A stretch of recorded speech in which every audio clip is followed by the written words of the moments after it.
Hey, happy Monday, everybody.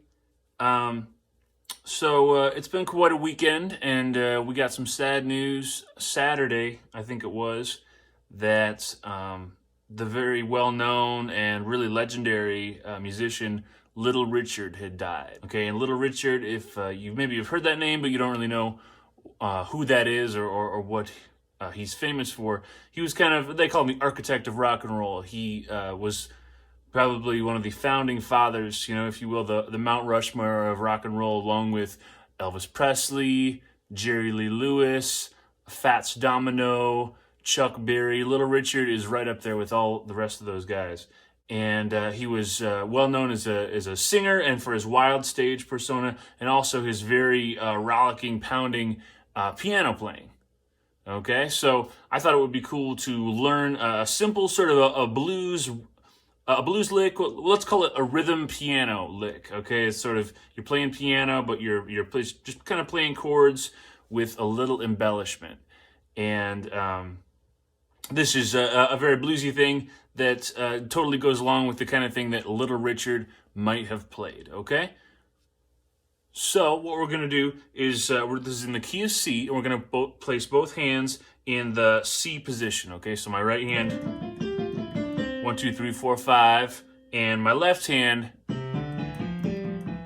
5, 4, 3, 2, 1, just like that, okay? So we should even be able to play a C major chord with both hands, even both hands together if we want, right? Now what I want you to do first is take your left hand and take your middle finger off. So rather than playing a full chord, you're just playing that perfect fifth interval, okay, with your pinky and your thumb, just like that. And what we're gonna do is play that, and we're gonna get it rocking with eighth notes. Okay, so our eighth notes are going 1 and 2 and 3 and 4, and just give me some of that, and 2 and 3 and 4, and go ahead and bring your right hand back in and play some eighth notes with that too. 1 and 2 and 3 and 4, and getting a little rhythm going, right? Okay, cool.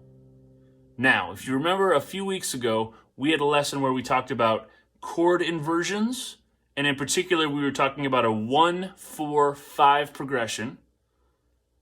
Okay, and if you remember, in the key of C, our 1 chord would be C, and our 4 chord is F. And rather than play F up here, I'm just going to play F right here in second inversion. Okay, so my C, F, and A are lined up in the right hand. And to match that in the left hand, I'm not going to play the full chord, but I am going to move my thumb up one whole step to A.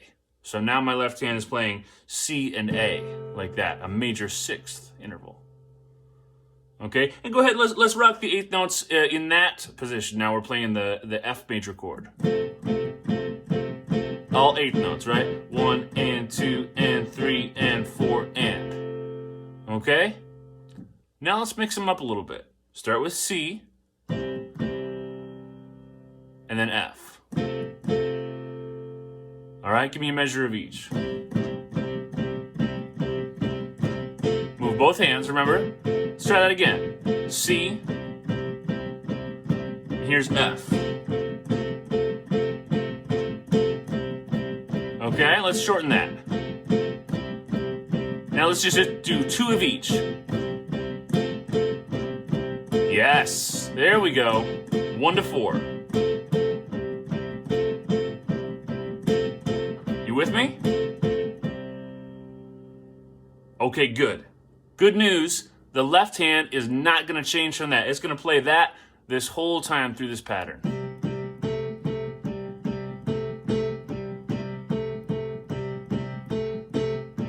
The right hand, however, has one more embellishment to make. So what I'd like you to try is play your C to F, but on that last eighth note of the pattern, okay, if we're going 1 and 2, on the end of 2, rather than play another F chord, I want you to bring your index finger down and play the E flat. That right there, the minor third in the scale, right? So, and hear how that changes things, how that sort of spices things up a little bit. And then bring it up to E. And if you're following along at home, that's going to complete the pattern, right?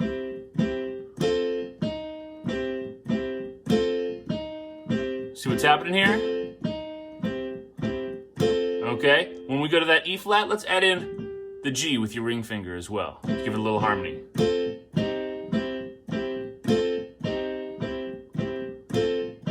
I don't know if I like both of those. That's a nice little variation. You could either keep your pinky on A for the little variation, the E flat, or move the ring finger down to G. What we're doing here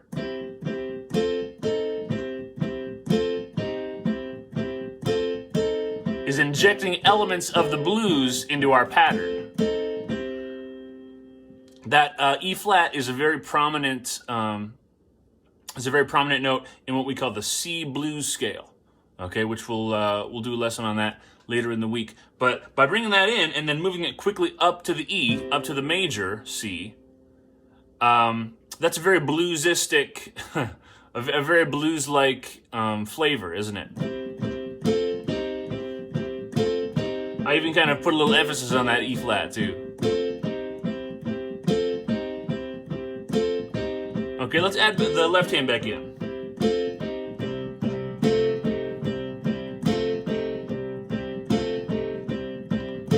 Yeah, now that the left hand's in, I definitely like the right hand moving in to the ring finger.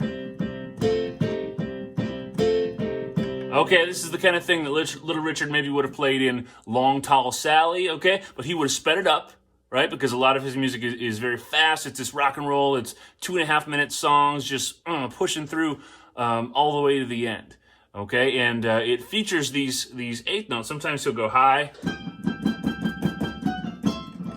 that kind of a thing, you know? Sometimes it's low rhythm piano, like I was saying.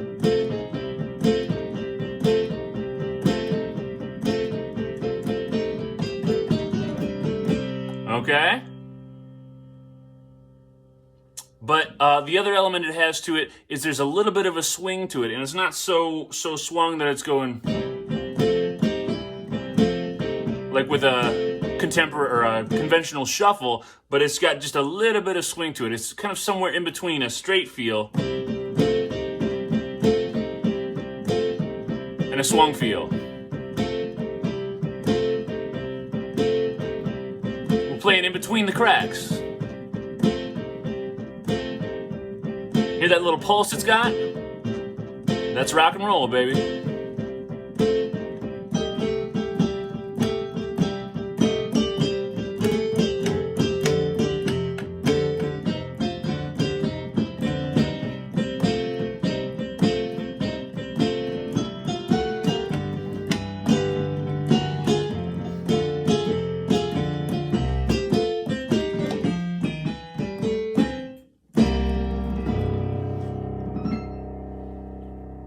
All right, rock and roll comes directly from the blues, from rhythm and blues, from jazz. And this is all the language, all the flavor that we're taking from those musics and putting it into rock and roll. And Little Richard was an amazing alchemist, and he did it so well. And we'll look at that blues scale later in the week and talk about how we can use that to spice up our playing, add a little different flavor, and really become fluent in the language of the blues.